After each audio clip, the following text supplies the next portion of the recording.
RTI Live News. Ask for right. Komaram Bheem జిల్లా బెజ్జూరు మండలం B గ్రామంలో అయోధ్య రాముని అక్షింతలు స్పర్శయాత్ర శుక్రవారం గ్రామాల్లో శోభయాత్ర అంగరంగ వైభవంగా ఆలయ కమిటీ ఆధ్వర్యంలో నిర్వహించారు. భక్తులు అధిక సంఖ్యలో వచ్చి విజయవంతం చేశారు.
గడప గడపకు రావడం జరిగింది. మరి ఈ అక్షింతలను మనము ఎంత పవిత్రంగా భావించాలి? మరి ఇంత దృఢ సంకల్పం లేకపోతే అయోధ్య నుంచి మన గ్రామానికి ఈ అక్షింతలు రావడం ఏంటి? మనము పూర్వజన్మంలో శ్రీరామచంద్ర ప్రభు కాలంలో కూడా మనం ఏదో ఒక రూపకంగా వాన రూపమా మరి లేకపోతే ఉడత రూపమా ఏదో రూపకంగా భగవంతుని కార్యంలో మనం పాల్గొన్నాం కాబట్టి మనకు ఈ సదావకాశం లభించింది. మరి మన గ్రామాల్లో ఎంతో మంది ప్రజలు ఉన్నారు. మరి వాళ్ళకు ఎందుకు ఇలాంటి సౌభాగ్యం లభించలేదు? మన చేతి ద్వారానే ఈ శ్రీరామచంద్రుని యొక్క స్పర్శ అక్షింతలను మన గ్రామానికి మన ఇంటింటికి పంచేటువంటి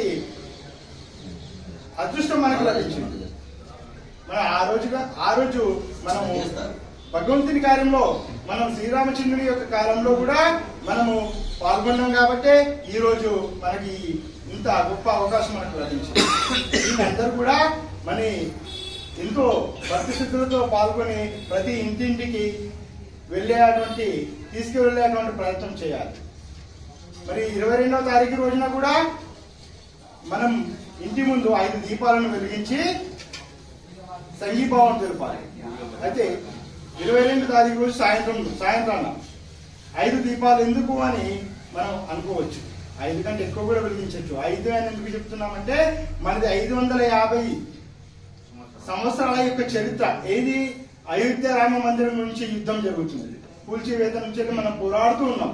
ఎంతో మంది లక్షల మంది శ్రీరామ భక్తులు ప్రాణాలకు త్యాగం చేసినటువంటి గొప్ప సందర్భం.